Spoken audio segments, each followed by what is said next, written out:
Apakah kamu sering merasa cemas dan khawatir berlebihan? Sulit menghadapi tekanan dan rintangan hidup, entah dari pekerjaan, karir, atau jodoh.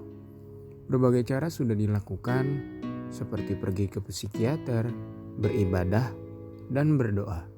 Tapi tidak menutup kemungkinan bahwa pikiran negatif tadi selalu menghantui kita. Di tengah kekacauan, seringkali kita mengambil jalan yang instan, seperti balas dendam, menyalahkan orang lain, putus asa, dan yang terburuk adalah bunuh diri. Ternyata lebih dari 2300 tahun yang lalu, ada suatu filsafat yang bisa membantu kita dalam menghadapi berbagai rintangan hidup. Dan nama filsafat itu adalah Stoikisme. Perkenalkan, nama saya Akbar. Kali ini saya akan membahas salah satu buku yang cukup fenomenal. Banyak yang bilang bahwa buku ini adalah rumus dalam menghadapi rintangan hidup. Buku ini adalah Filosofi Teras, karya Henry Manampiring. Sebelumnya saya mempersilahkan Anda untuk mencari posisi yang nyaman, minim gangguan, dan yang terpenting, tonton video ini sampai habis agar membantu Anda menemukan ketenangan dalam kekacauan.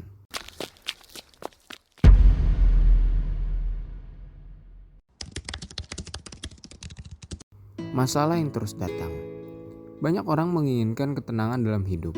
Seringkali kita mendapat tekanan dari berbagai sisi. Semua ini bikin kita gampang stres dan cemas. Tapi, apakah ada cara untuk mengatasi ini semua?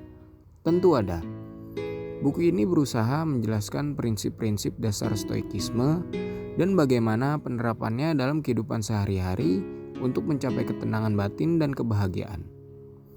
Apa itu stoikisme? Stoikisme adalah sebuah aliran filsafat yang berasal dari Yunani kuno yang didirikan oleh Zeno dari Citium pada awal abad ketiga sebelum Masehi. Stoikisme tidak dimaksudkan untuk mendapatkan hal-hal yang bersifat eksternal seperti sukses, jodoh, dan karir.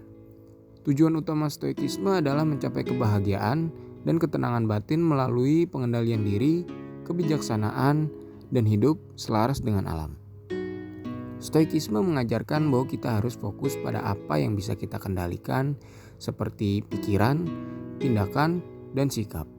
Dan selalu menerima dengan tenang apa yang tidak bisa kita kendalikan seperti peristiwa eksternal dan opini orang lain. Melalui praktik kebajikan dan rasionalitas, stoikisme bertujuan untuk membantu individu hidup dengan bijaksana dan damai di tengah tantangan dan kesulitan hidup. Solusi dari stoikisme.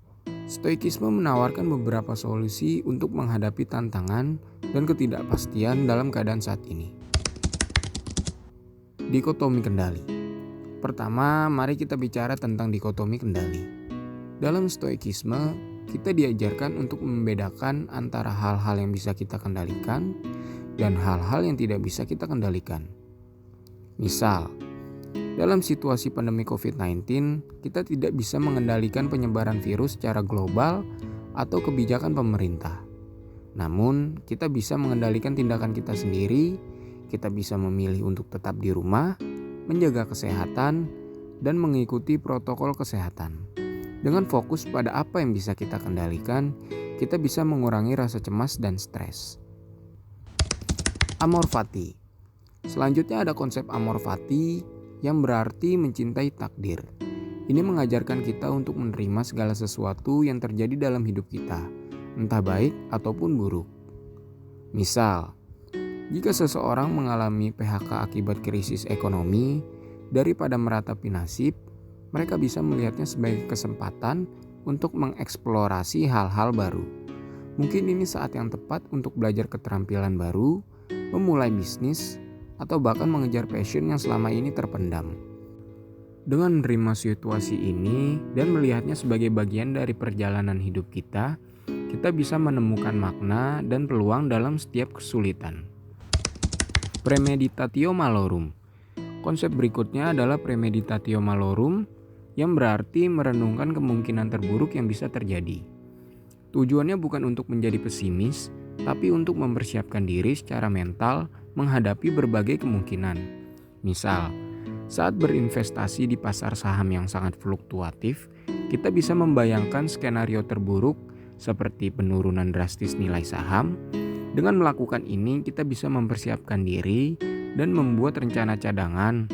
Misal, kita bisa menentukan batas kerugian yang bisa ditoleransi atau diversifikasi portofolio investasi. Jadi, jika hal terburuk terjadi, kita tidak akan terlalu terkejut dan bisa mengambil tindakan yang lebih bijaksana. Pengelolaan emosi. Mengelola emosi juga merupakan aspek penting dalam stoikisme. Filosofi ini mengajarkan kita untuk tetap tenang dan tidak terpengaruh oleh emosi negatif, terutama dalam situasi sulit.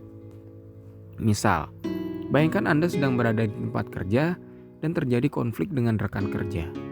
Alih-alih bereaksi dengan marah, coba tarik napas dalam-dalam, tenangkan diri dan pikirkan respons yang lebih konstruktif. Teknik pernapasan dan meditasi bisa sangat membantu dalam situasi seperti ini. Dengan demikian, kita bisa menjaga hubungan profesional dan menyelesaikan konflik dengan kepala dingin. Refleksi diri. Terakhir, mari kita bahas tentang pentingnya refleksi diri. Stoikisme mendorong kita untuk secara teratur mengevaluasi tindakan dan pemikiran kita. Misal, setiap malam sebelum tidur, luangkan waktu beberapa menit untuk merenungkan hari yang telah berlalu. Apa yang sudah kita lakukan dengan baik? Apa yang bisa kita perbaiki? Dengan melakukan refleksi diri secara rutin, kita bisa terus-menerus memperbaiki diri dan menjadi pribadi yang lebih baik. Jadi itulah beberapa cara bagaimana stoikisme bisa membantu kita menghadapi masalah dalam kehidupan sehari-hari. Dengan memahami dan menerapkan konsep-konsep seperti dikotomi kendali, amor fati, premeditatio malorum, pengelolaan emosi dan refleksi diri, kita bisa menjadi lebih bijaksana, tenang, dan tangguh dalam menghadapi berbagai tantangan. Saya sangat merekomendasikan buku ini karena menyediakan cara-cara untuk mengelola emosi di tengah permasalahan yang sedang kita hadapi. Selain itu, buku ini juga sangat mudah dipahami karena menggunakan bahasa yang sederhana. Terima kasih sudah menonton. Jangan lupa like, subscribe, dan tekan tombol lonceng agar tidak ketinggalan video-video menarik lainnya. Ingat, kita semua bisa hidup dengan lebih tenang dan bahagia dengan sedikit bantuan dari filosofi teras. Sampai jumpa di video berikutnya.